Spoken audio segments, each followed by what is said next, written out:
If you hang out in NUCCA offices, it's likely that you're gonna hear a phrase. Holding is healing. That's our focus. We wanna get you corrected, but more importantly, we wanna keep you corrected. We want that top bone in your neck to be in its best position, and then we want it to stay there. Many times people focus on the adjustment, thinking that's going to be the thing that will correct them, that will heal them. The adjustment puts your body in position, but your body actually does the healing.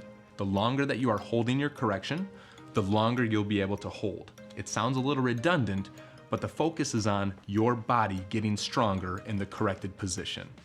You should not be getting adjusted every visit. You should be getting adjusted and getting stronger in that corrected position, and then eventually having it become a once or twice a year visit.